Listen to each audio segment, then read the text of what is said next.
Assalamualaikum warahmatullahi taala wabarakatuh. Kepada Ustaz Khalid bin Ismail, kami daripada Kumpulan 5 akan membentangkan kertas kerja kami yang bertajuk Hubungan Antara Insan dan Tuhan dalam konteks kepercayaan dan akidah. Kumpulan kami terdiri daripada 5 orang ahli, iaitu saya Muhammad Karim Mizan, Ayunis Nazafikah, Julita Husna, Nur Syaidatul Ain dan Wan Nur Syafiqah. Pengenalan terdiri pada 3 bahagian: akidah, rukun iman dan juga jenis-jenis tauhid. Akidah. Ilmu akidah ni merupakan ilmu yang paling utama berbanding dengan ilmu lain kerana ianya menjadi pegangan asas dan kepercayaan setiap Muslim. Akidah juga merupakan satu perkara utama yang diberi penekanan oleh Rasulullah SAW sebagai dasar pembinaan masyarakat Islam. Rasulullah SAW juga telah menyeru kaum musyrikin Mekah supaya beriman dengan Allah SWT dan Rasulnya serta meninggal larangannya iaitu daripada penyembahan berhala. Tambahan pula, ilmu akidah ni merupakan ilmu pertama yang diajar oleh Nabi kepada umatnya. Pada zaman Rasulullah SAW, para ulama telah menyatakan bahawa Rasulullah SAW telah mengambil masa selama 13 tahun untuk berdakwah di Mekah. Pada peringkat yang pertama, Rasulullah SAW menyampaikan dakwah secara sulit kepada ahli keluarga dan sahabat-sahabat baginda yang terdekat. Dakwah Rasulullah SAW berpusat di rumah sahabat baginda iaitu Al-Arqam bin Abi Al-Arqam yang terletak di Bukit Safa. Kemudian Rasulullah SAW diperintahkan supaya menyebarkan dakwah baginda secara terang-terangan kerana pada ketika itu dakwahnya mula tersebar di kalangan orang ramai iaitu orang miskin dan juga hamba. Antara isu akidah yang muncul pada zaman itu ialah melafazkan kata-kata kufur apabila dipaksa oleh orang kafir. Selain itu, pernah berlaku juga orang kafir mempersendakan orang Islam dengan mengajak orang Islam murtad dan berjanji akan menanggung dosa orang murtad itu. Rukun iman terdiri daripada 6, iaitu beriman kepada Allah SWT, beriman kepada malaikat, beriman kepada kitab, beriman kepada nabi dan para rasul, beriman kepada hari akhirat, dan yang terakhir beriman kepada qada dan qadar. Iman kepada Allah SWT. Kita sebagai umat Islam wajib percaya bahawa alam ini mempunyai pencipta yang satu. Allah SWT merupakan Tuhan yang wajib disembah dan diakui kemuliaannya, kekuasaannya serta dipatuhi hukum-hukumnya. Yang kedua, beriman kepada malaikat. Setiap Muslim yang mengucap 2 kalimah syahadah wajib percaya kepada malaikat. Hal ini kerana malaikat merupakan makhluk yang dicipta oleh Allah SWT daripada cahaya. Yang ketiga, beriman kepada kitab. Beriman kepada kitab ni merangkumi semua kitab dan suhuf-suhuf yang diturunkan oleh Allah SWT. Kitab ini juga diturunkan melalui wahyu yang disampaikan oleh malaikat Jibril AS sejak zaman Nabi Adam AS sehingga Nabi Muhammad SAW. Yang keempat, beriman kepada Nabi dan para Rasul. Kita sebagai umat Islam percaya bahawa Nabi dan Rasul benar-benar diangkat oleh Allah SWT. Para Rasul yang dipilih oleh Allah SWT adalah dari kalangan manusia. Beriman yang kelima ialah beriman kepada hari akhirat. Beriman kepada hari akhirat bermaksud kita percaya dengan penuh yakin tanpa sebarang keraguan bahawa selepas kehidupan di dunia ini kita akan berhadapan dengan hari pembalasan.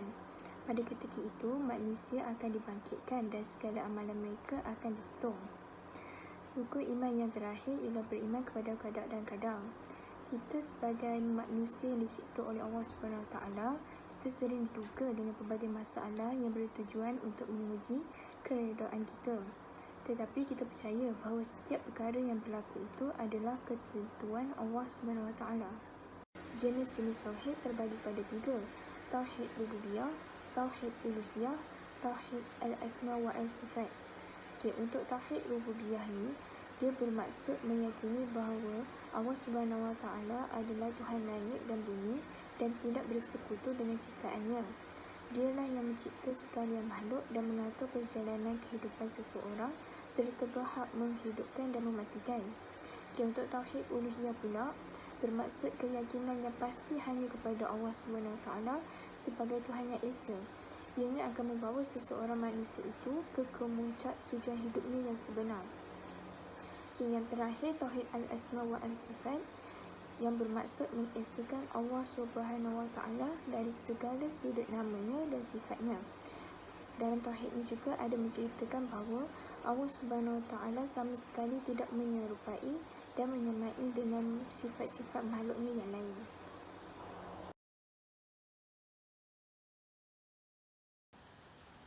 Okey, di slide ini saya akan membentangkan sedikit ahli sunnah wal jamaah dan pegangannya di Malaysia. Mazhab ini mengikut jejak langkah Nabi Muhammad SAW dan para sahabat baginda berdasarkan Al-Quran dan Hadis.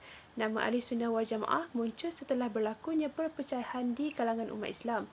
Nama ini adalah gabungan bagi ahli as-sunnah dan al-jamaah, iaitu mereka menerima dan beramal dengan sunnah Nabi Muhammad SAW serta mereka berkumpulan dalam kebenaran yang melaksanakan amar ma'ruf nahi mungkar dan menentang perkara bid'ah. Okey, terdapat dua tokoh besar iaitu Imam Abu Al-Hasan Al-Ash'ari dan Imam Abu Mansur Al-Maturidi Al-Ansari.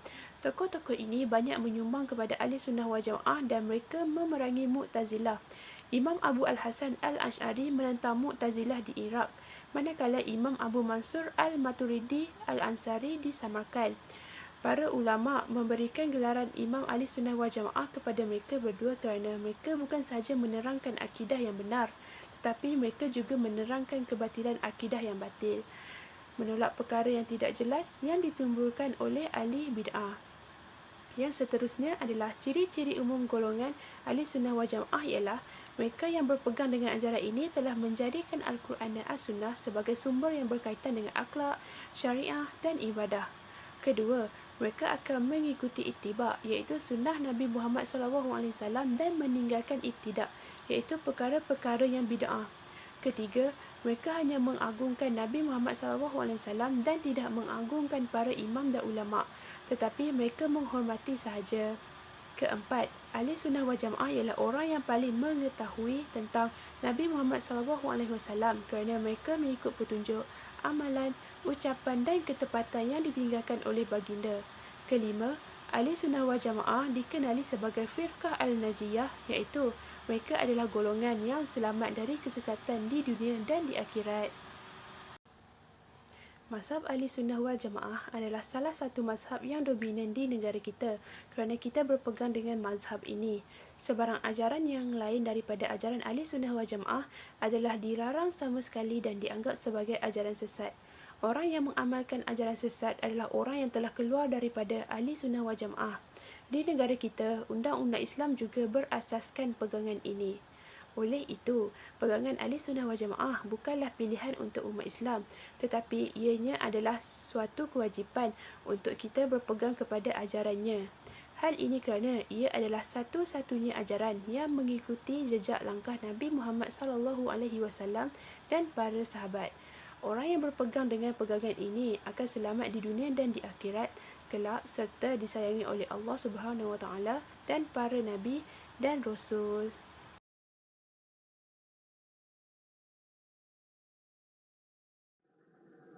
Faktor-faktor yang merosakkan akidah dan kepercayaan. Yang pertama, kurangnya ilmu asas akidah. Ilmu asas akidah ni wajib dipelajari oleh setiap manusia yang bergelar Muslim. Kurangnya ilmu asas akidah ni terjadi kerana sikap sesetengah individu yang terlalu mengambil mudah atau tidak mahu ambil tahu terhadap ilmu agama. Perkara ini menyebabkan mereka tidak peka terhadap perkara yang bertentangan dengan akidah dan tidak dapat membezakan perkara yang benar dan salah di dalam Islam. Yang kedua, menghina syariat Allah. Perbuatan ini boleh menyebabkan terbatalnya akidah seseorang. Sebagai contoh, menghina hukum hudud itu kejam dan tidak masuk akal, mengatakan zina, arak dan judi itu halal, mengatakan syariat Islam itu ketinggalan zaman dan tidak sesuai digunakan pada masa kini. Seseorang itu boleh menjadi murtad jika secara jelas mereka menolak dan menghina syariat Allah. Ketiga, mempersendakan agama Allah. Akidah boleh terbatal apabila mempersendakan agama Allah walaupun menganggap ianya sebatas gurauan. Sebagai contoh, mengatakan semua yang terkandung di dalam Al-Quran itu tidak benar dan sesat, mencemarkan kesucian Al-Quran, seperti memijak Al-Quran, meletak Al-Quran di tempat yang kotor, membakar Al-Quran, memakai tudung tetapi tidak menutup aurat dengan sempurna, seperti mereka memakai tudung tetapi berpakaian yang menampakkan bentuk tubuh badan mereka. Keempat, melakukan perbuatan kufur. Akidah dan kepercayaan seseorang juga terbatal apabila melakukan perbuatan kufur atau syirik seperti yang dilakukan oleh golongan musyrik. Sebagai contoh, seseorang itu sujud atau memberi penghormatan kepada berhala dan menganggap berhala itu sebagai Tuhan selain daripada Allah. Selain itu, terdapat juga kepercayaan seseorang terhadap pemakaian kalung salib dengan tujuan sebagai pendinding diri, sedangkan perbuatan tersebut dilarang di dalam Islam kerana Islam menyeru umatnya untuk hanya meminta bantuan dan pertolongan hanya kepada Allah. Di samping itu, perbuatan memakai pakaian ahli ibadah golongan bukan Islam seperti Sami dan sebagainya sebagai tanda keagungan dan kepatuhan pada agama berkenaan juga mampu menjurus seseorang itu kepada kekufuran. Kelima, taksub kepada ajaran nenek moyang. Istilah fanatik atau taksub merupakan sikap yang keterlaluan dalam sesuatu pegangan atau pendirian dan biasanya berkaitan dengan keagamaan. Sebagai contoh, terdapat satu kepercayaan nenek moyang yang di mana orang yang telah meninggal dunia, rohnya akan kembali ke rumah. Ada juga amalan menjamu makanan kepada roh si mati. Perbuatan ataupun perkara-perkara taksub kepada ajaran nenek moyang ini tidak hanya terjadi pada masa kini, tetapi telah terjadi sejak zaman Nabi, yang di mana masyarakat Mekah juga terlalu taksub pada ajaran nenek moyang mereka, sehingga mereka menolak ajakan baginda Rasulullah untuk mengabdikan diri kepada Allah sahaja.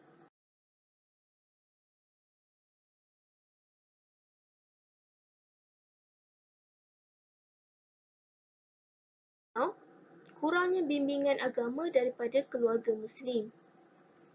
Peranan ibu bapa dan keluarga dalam mendidik anak ni amatlah besar. Justru itu, ibu bapa perlu melaksanakan kewajipan mereka dengan memberi bimbingan agama secukupnya kepada anak-anak mereka. Namun pada masa kini, ibu bapa lebih memandang mudah terhadap pendidikan ilmu agama berbanding ilmu akademik yang bersifat duniawi, kerana pada mereka ilmu dunia dapat membantu kejayaan dan kehidupan anak-anak mereka. Akibat daripada pemikiran tersebut, wujudlah anak yang jahil terhadap akidah dan kepercayaan dalam Islam, sehingga mereka ni lebih mudah terpengaruh dengan hiburan, sosial media, gadget dan lainnya.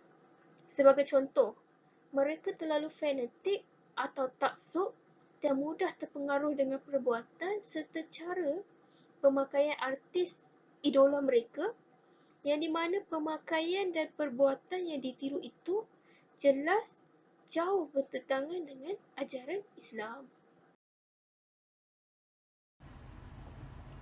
Terdapat 6 kesan kerosakan akidah dan kepercayaan kepada Tuhan.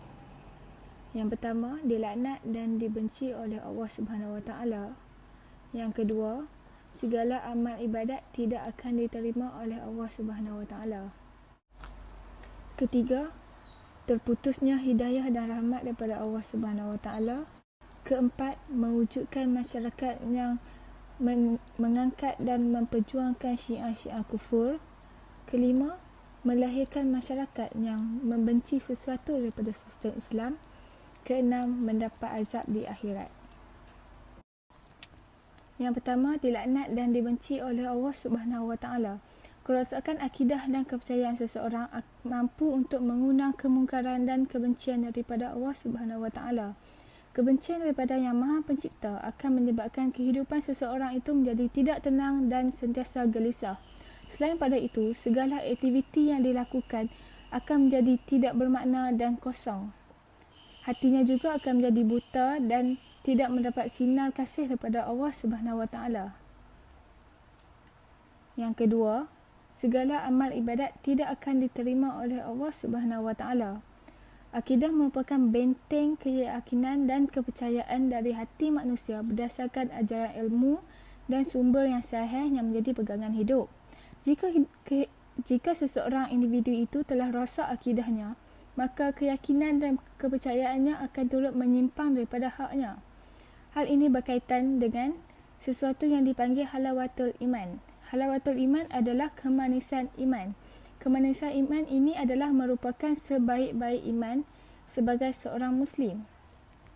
Jika akidah seseorang ini telah rosak, maka dia terlepas segala kenikmatan ini dan segala amalan yang dilakukan tidak akan diterima dan menjadi sia-sia.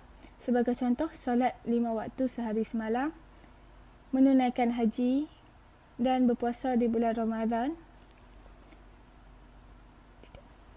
Segala amalan ini tidak akan diterima dan menjadi sia-sia kerana tidak mendapat ganjaran pahala. Ketiga, terputusnya hidayah dan rahmat daripada Allah Subhanahu Wa Taala. Tanpa akidah yang kukuh dan kepercayaan yang kuat akan menyebabkan seseorang itu kehilangan nikmat hidayah dan rahmat daripada Allah Subhanahu Wa Taala. Hidayah merupakan salah satu nikmat yang tiada tandingannya. Tanpa hidayah, seseorang itu tidak mampu untuk mengubah kehidupannya untuk menjadi lebih baik, bahkan akan terus terjerumus dalam kesesatan dan kejahilannya. Seperti dalam firman Allah Subhanahu Wa Taala dalam surah Al-Fatihah, Ya Allah, kurniakanlah kami hidayah jalan yang lurus. Surah Al-Fatihah ayat kedua. Surah ini menunjukkan betapa pentingnya hidayah dan rahmat Allah kepada kita sebagai hamba yang lemah.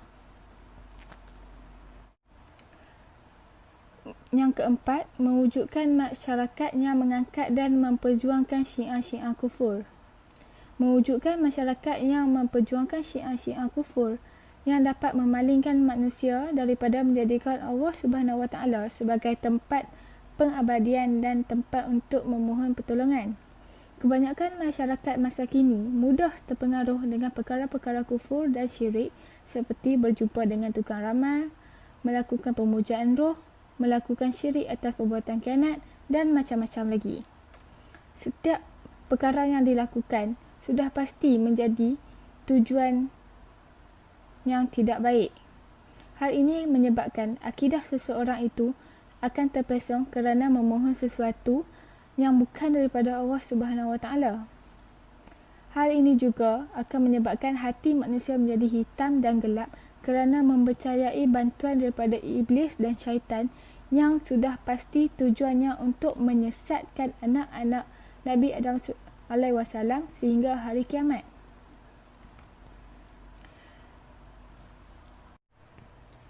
Yang kelima, melahirkan masyarakat yang membenci sesuatu daripada sistem Islam. Tanpa akidah, maka akan lahirnya masyarakat yang menolak sistem Islam dan lebihkan sistem Barat.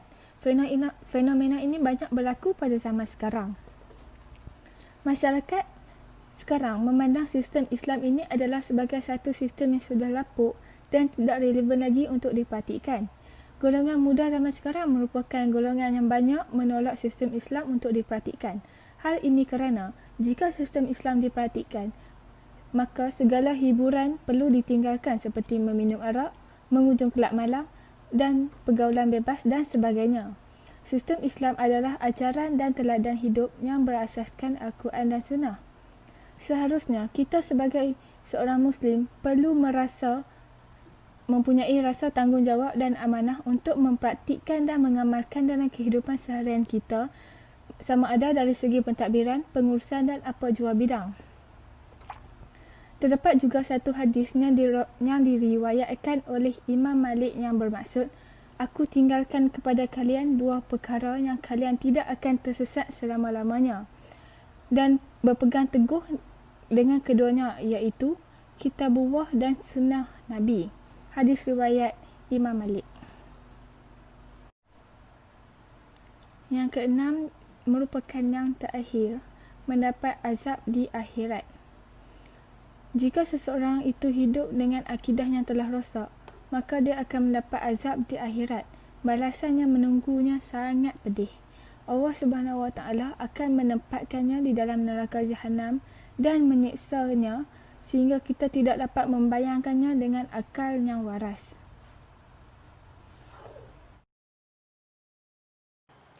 Okey, sekarang saya akan membentangkan tentang langkah atau cara untuk mengekalkan akidah dan kepercayaan dalam diri. Yang pertama, kita hendaklah menjauhkan diri daripada orang-orang yang mengamalkan ajaran sesat. Hal ini kerana mereka dapat mempengaruhi kita secara sedar atau tidak sedar. Mereka mudah meracuni pemikiran kita. Dalam Al-Quran juga menyatakan di dalam surah At-Taubah ayat 119, wahai orang-orang yang beriman, bertakwalah kamu kepada Allah Subhanahu Wa Taala dan hendaklah kamu berada bersama-sama orang yang beriman. Jadi amat penting untuk kita memilih dengan siapa kita berkawan agar tidak mudah terpengaruh. Langkah atau cara yang kedua ialah kita haruslah menunaikan perintah Allah Subhanahu Wa Taala dan meninggalkan larangannya. Islam sendiri menyuruh umatnya untuk melakukan kebaikan dan mencegah keburukan atau kejahatan. Antara salah satu larangan yang Allah murka adalah syirik. Syirik terbahagi kepada dua, iaitu syirik jali secara terang-terangan seperti menyembah berhala dan syirik kafi secara bersembunyi seperti riak. Seterusnya, kafir, iaitu melanggar salah satu prinsip akidah yang terdapat dalam Al-Quran dan hadis, seperti menolak syariat Islam, menyembah selain daripada Allah, mengingkari nikmat Allah.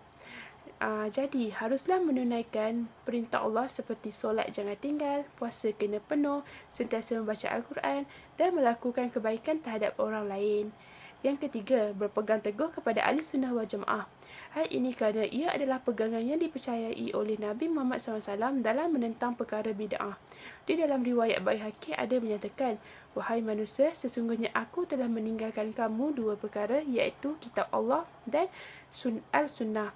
Selagi mana kamu berpegang padanya, maka kamu tidak akan tersesat selamanya. Nabi Muhammad SAW telah meninggalkan kita dua perkara, iaitu Al-Quran dan As-Sunnah, supaya dijadikan panduan dalam kehidupan kita dan petunjuk untuk kita mendapat hidayah dan keredaan Allah SWT.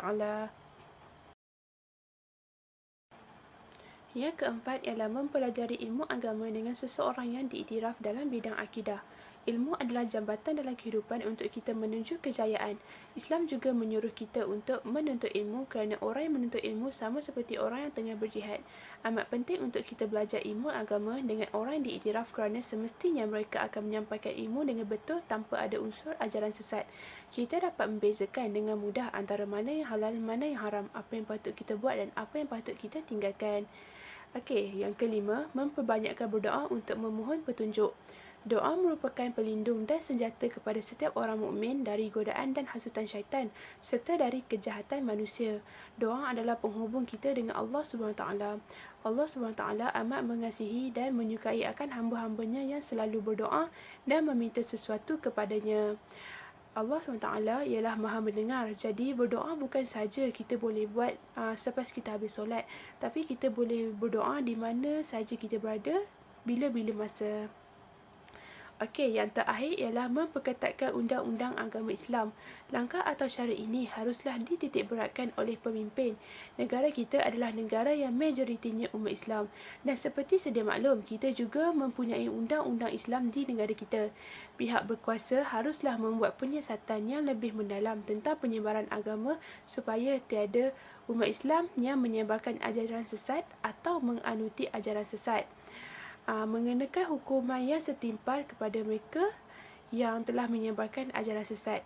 Jadi, ini adalah 6 langkah atau cara untuk mengekalkan akidah dan kepercayaan dalam diri kita. Cabaran dan isu semasa dalam kepercayaan Tuhan. Pada zaman kini, Isu semasa tentang ketuhanan dan keagamaan sering diperbangkitkan oleh masyarakat dunia, terutamanya masyarakat di Malaysia. Masyarakat di Malaysia sekarang ini dipengaruhi dengan konsep yang salah, iaitu di mana semakin rapat hubungan seseorang itu dengan Tuhan, maka semakin berbahaya seseorang itu kepada orang lain. Konsep ini telah memberi sedikit sebanyak impak kepada masyarakat Malaysia, di mana mereka berlumba untuk menjadikan agama mereka yang agama merupakan yang perlu dianuti dan diikuti. Isu kepercayaan kepada Tuhan ini bukanlah satu isu yang baru dibangkitkan, kerana pada zaman Nabi Musa AS, isu tersebut sering timbul dalam kalangan masyarakat pada zaman ketika itu. Masyarakat pada zaman itu sering menyembah bahala dan batu-batu, dan mereka sering menolak ajaran Nabi Musa yang dibawa dan diperintah oleh Allah Subhanahu Wa Taala. Selain itu, terdapat segelintir umat Nabi Musa yang mengakui diri mereka sebagai Tuhan. Kebiasaannya, mereka yang mengakui diri mereka sebagai Tuhan ini akan menggunakan harta tersebut untuk mempengaruhi pemikiran masyarakat ketika itu demi meraih kepercayaan dan kesetiaan. Di Malaysia, terdapat individu yang mengakui diri mereka sebagai Tuhan. Seperti yang kita tahu, Ayah Pin atau nama penuhnya ialah Arifin bin Muhammad. Ayah Pin merupakan pengasas ajaran sesat yang terbesar di Malaysia yang bertapak di Kuala Terengganu. Seperti yang kita tahu, ajaran sesat yang dibawa oleh Ayah Pin ini menyimpang daripada ajaran sebenar agama Islam. Dengan bantuan ilmu sihir dan jin, Ayah Pin telah meraih ribuan pengikut yang setia dan percaya kepada beliau. Beliau juga mendakwa beliau telah dilantik untuk menjadi wakil kerajaan langit untuk memantau keadaan dunia supaya tiada sengketa sesama sendiri, maupun di kalangan mereka merupakan agama Islam, Hindu, Buddha dan Kristian. Beliau mula terpengaruh dengan ilmu ajaran sesat ini apabila anak perempuan beliau telah berkahwin dengan seorang pengasas ilmu ajaran sesat di Kelantan, iaitu Hasan anak Harimau. Ayah Pin juga mendakwa beliau mempunyai hubungan rapat dengan langit secara langsung, dan beliau dipercayai oleh pengikutnya untuk menjadi penjelmaan semula Yesus, Shiva dan Muhammad. Dengan pengakuan tersebut, beliau telah mempengaruhi ramai orang sehingga beliau dipuja dan disanjungi seperti Tuhan. Dikabarkan sebilangan daripada sakibaki pengikut Ayah Pin masih lagi bergiat aktif di Malaysia. Walaupun sebilangan besar ahli-ahli pengikut Ayah Pin ini sudah diberkas oleh pihak berkuasa. Di Malaysia, ajaran sesat tidaklah memberi impak yang besar terhadap keamanan negara dan kesejahteraan negara. Tetapi di luar negara seperti Syria, ajaran sesat di sana lebih memberi impak kepada keamanan negara mereka. Seperti yang kita tahu, Bashar al-Assad iaitu Presiden Syria telah memerintahkan rakyat-rakyatnya untuk mengakui diri beliau sebagai Tuhan. Bashar al-Assad telah memerintah tenteranya untuk membunuh dan menyiksa sesiapa saja umat Islam yang tidak mengakui diri beliau sebagai Tuhan. Implikasi daripada situasi yang berlaku di Syria telah membuatkan masyarakat di dunia menganggap Islam merupakan agama yang kejam dan ganas. Sekaligus ia telah menimbulkan sifat Islamofobia di kalangan masyarakat dunia, terutamanya di negara barat. Selain daripada isu kepercayaan Tuhan yang menyimpang daripada agama sebenar, antara isu yang timbul dalam konteks kepercayaan Tuhan ini adalah golongan atheism. Apakah itu golongan atheism? Atheism merupakan sebuah fahaman atau kepercayaan yang tidak mengakui kewujudan Tuhan, dan ialah bukan sebuah agama. Di Malaysia, pelajar institusi pengaji tinggi merupakan golongan yang paling ramai terlibat dalam kepercayaan atheism ini.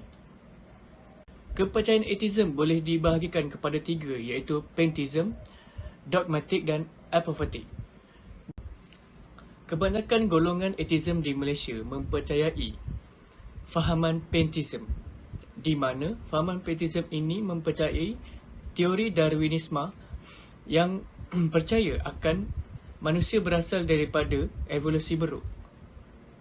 Terdapat sebilangan umat Islam di Malaysia telah mempercayai dan mengakui fahaman atheism ini dan ia menunjukkan bahawa fahaman atheism juga boleh mempengaruhi umat Islam. Sedangkan ajaran Islam telah menetapkan bahawa Allah Subhanahu Wa Taala merupakan Tuhan yang patut disembah dan dipercayai. Bagi menangani isu atheism ini, pihak berkuasa perlulah mengambil tindakan yang segera kepada golongan yang terlibat dalam fahaman atheism ini, terutamanya kepada pihak pelajar dan generasi muda. Hal ini kerana golongan generasi muda merupakan generasi yang bakal mentadbir negara kita pada satu hari nanti. Rakyat Malaysia perlu mengambil berat tentang isu ini kerana negara kita merupakan negara yang berasaskan agama dan ia merupakan faktor utama kesejahteraan bangsa dan negara.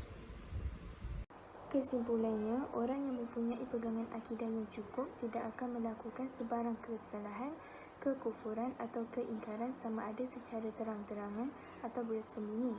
Hal ini kerana mereka sangat yakin bahawa Allah SWT wujud dan percaya bahawa sesiapa yang berkelakuan sebegitu akan mendapat balasan di akhirat kelak. Oleh itu, akidah dan kepercayaan terhadap Tuhan haruslah dipupuk dalam kalangan masyarakat sejak dari kecil lagi, supaya tidak berlakunya pemesongan akidah apabila dewasa kelak.